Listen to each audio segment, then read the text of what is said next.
Form హౌస్లో ఉన్న కోల్యాగా తెలంగాణ భవన్లోకి వచ్చి ఇగో ఎవరైతే కాంగ్రెస్ వాళ్ళను అదిమి పడతారో, కాంగ్రెస్ వాళ్ళకు ధీటుగా సమాధానం ఇస్తారో గాళ్లకు నేను 100 మార్కులు వేస్తా అని ఇక ఇప్పుడు ఫామ్ హౌస్లో బాయికాడ ఏదైతే పొలం బారబెట్టుకుంటా తమాషగా ఫామ్ హౌస్లో అకరపికర్ లేకుండా ఉన్నాడో కేసీరావు, ఇక ఆయన మాటలు పట్టుకొని ఇక ఈ జగదీశ రెడ్డి ఉరుకులో పెడితే ఆఖరకు వస్తారకల్లా ఉన్నది పోయింది, ఉంచుకుంది పోయింది అన్నట్టు చేతుల పిటే పోయింది, ఇప్పుడు ఆడపిటే పోయింది. ఈయన 27 తారీఖు దాకా అసెంబ్లీ ముఖం చూడకుండా వాళ్ళు తోక కత్తిరిచ్చిర్రు. జగదీశ రెడ్డిది తోక కత్తిరిచ్చిర్రు. ఇక ఇప్పుడు ఇప్పుడు ఈ అసెంబ్లీ సమావేశాలు ఉన్నాయో 27 తారీఖు దాకా ఈ జగదీశ రెడ్డి కోల్యాగా ఇప్పుడు అసెంబ్లీలో ముఖం చూపిస్తందుకు కోల్యాకు లేదు. ఏం చేయాలి ఇప్పుడు ఈ కోల్యాగా? ఇంట్లోనే పండుకోవాలి. ఇది కథ. అయితే మరి ఎందుకయ్యా ఇట్లా పగబట్టిర్రు? దళిత స్పీకర్ పాపం పెద్ద మనిషి గడ్డం ప్రసాద్. అయితే వీళ్ళు ఇప్పుడు మేము సొక్కం పూసలము, మేము రామసక్కనైన వాళ్ళము, మేము చూడసక్కనైన వాళ్ళము, మాకు దళితులంటే పంచప్రాణము, మేము దళితుల కోసం ఏమైనా చేస్తాము, అవసరమైతే ప్రాణమైనా ఇస్తాము, దళితులంటే మాకు గౌరవము అని ఈ బీఆర్ఎస్ కోల్యాగలు ఒళ్ళెక్కాల మాటల కాడికే ఉన్నాయి. నిజమైన ప్రేమ వీటి గుండె పొరలలో లేదు.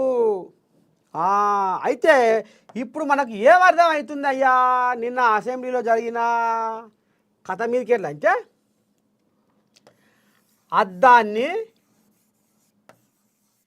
అద్దాన్ని మురికి కప్పినట్టుగా,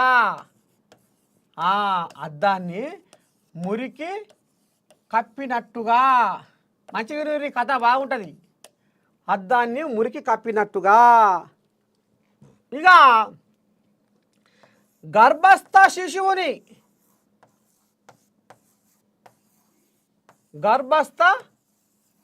శిశువుని మావి కప్పినట్టుగా,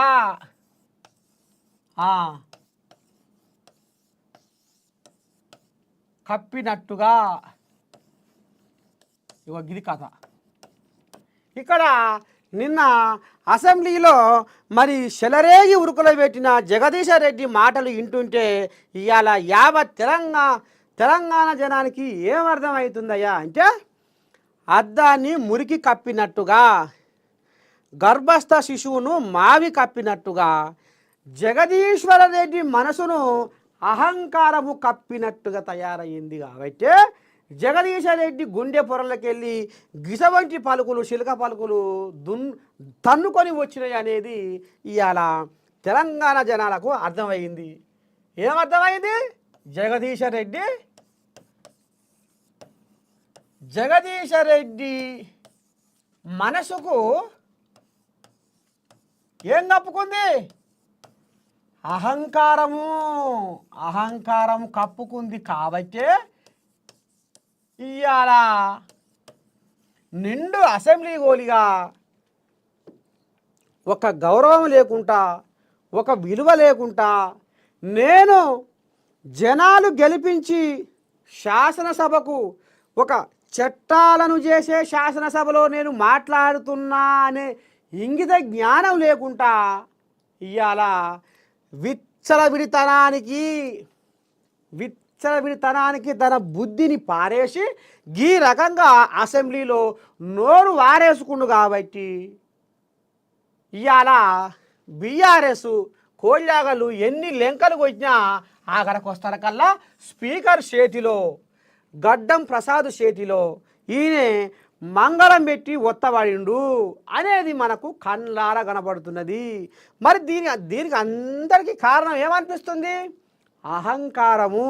అంటే బీఆర్ఎస్ కోల్యాగలకు ఓడిపోయినా జనాలు చీకొట్టినా, జనాలు వీళ్ళను విలువ చేయకపోయినా, జనాలు వీళ్ళను పక్కకు పెట్టినా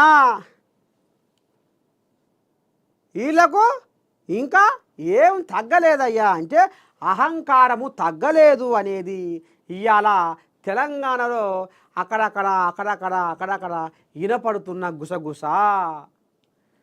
అది కథ. అయితే మరి ఈ శుద్ధపూసలు గతంలో కేసీరావయ్య ఏమన్నాడు? నేను గనక దళితుణ్ణి ముఖ్యమంత్రిని చేయకపోతే నా మెడకాయ మీద తలకాయ ఉండదు. దళితుణ్ణి ముఖ్యమంత్రిని చేయకపోతే నా మెడకాయ మీద తలకాయ ఉండదు. ఈ రాష్ట్రానికి నేను కావలి కుక్క లెక్క పనిచేస్తా. కానీ ఆఖరికొస్తరకల్లా ఏం చేసిండు? దొరనే ఈ పెద్ద కుర్చీని ఆక్రమించుకుండు. సరే, ఒక్కసారి నువ్వు ఆక్రమించుకున్నావు కుర్చీని, నీ నోట నువ్వే అన్నావు ఈ రాష్ట్రానికి నేను కావలి కుక్క లెక్క ఉంటా అన్నమాట తప్పితే నా మెడ నేనే నరుక్కుంటా అని ఇప్పుడు ఫామ్ హౌస్లో గాఢ నిద్రపోతున్న పెదకోలియాగా ఇగో ఈ కేసీరావయ్య అనుకొచ్చిండు. మరి ఏం ఉద్దారకం చేసిండయ్యా? చేసిండా? దళితుడిని ముఖ్యమంత్రిని చేస్తా అన్నావు, చెయ్యలే. సరే, ఒక్కసారి నువ్వు కుర్చీ ఎక్కాలనుకున్నావు, ఇక నీకు దాని మీద జిమ్మ గుంజింది కాబట్టి ఎక్కినావు, కూర్చున్నావు. అదే పాయ రెండోసారి అన్న,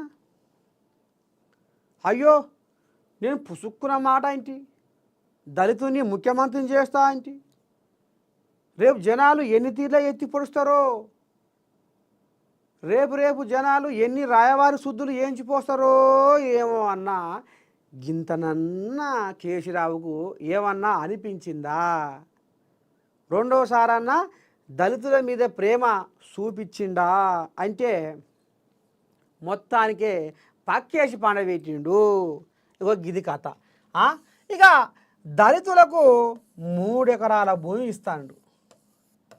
దళితులకు 3 ఎకరాల భూమి రామ సక్కదనంగా నేను పంచిపెడతా అని బొల్లి కూతలు కూసిండా కువేలేదా? బొల్లి కూతలు నిజమా కాదా? ఇచ్చిండా? మరి దళితుల మీద ఎందుకు మీకు ఇంత చిన్న చూపు?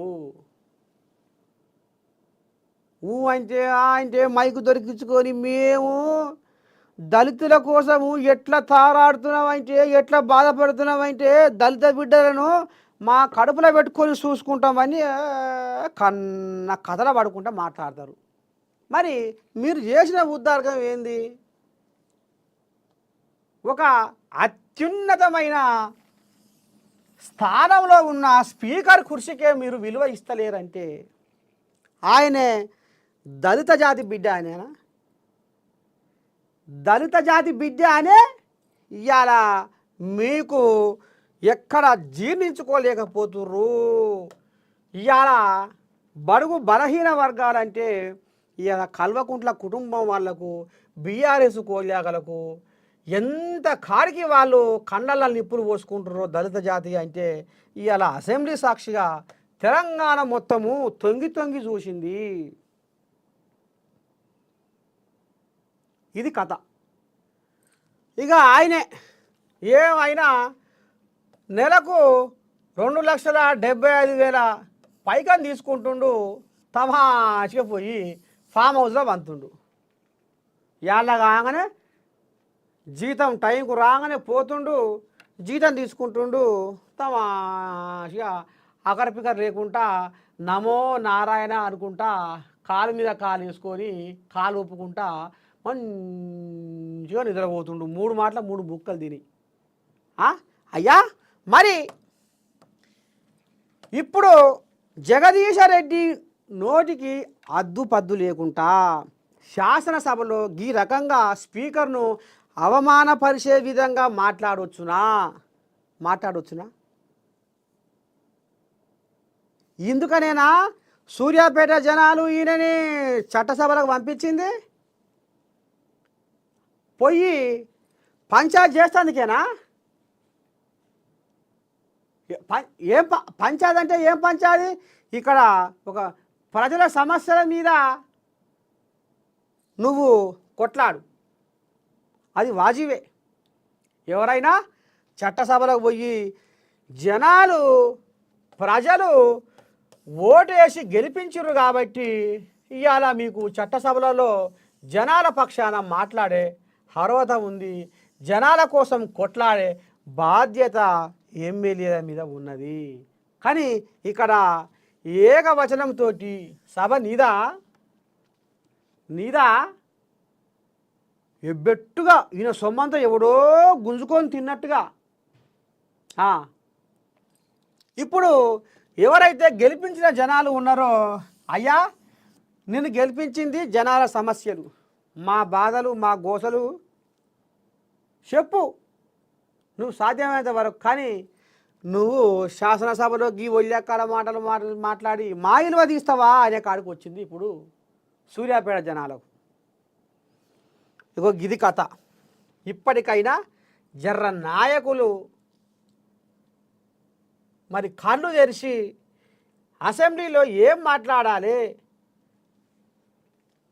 చట్టసభలలో ఎలాంటి నియమ నిబంధనలు ఉంటాయి, జర్రంత మాట మాట్లాడే ముందు ఆచితూచి వెనక ముందు ఆలోచన చేసి మాట్లాడుర్రి. మిమ్మలను నమ్ముకొని మీకు ఓట్లేసిన జనాల కోసం పోరాడుర్రి, ఆ జనాలకు మేలు చేయుర్రి. ఇగో గిది చెప్తుండు మీ ఏఎన్ఎన్ నర్సయ్య తాత. ఇప్పటికైనా మరి అసెంబ్లీలో కొద్దిగా అంత ఒళ్ళు దగ్గర పెట్టుకొని మాట్లాడతారని మళ్ళీ ఒకసారి చెప్తా ఉన్నాం. చలో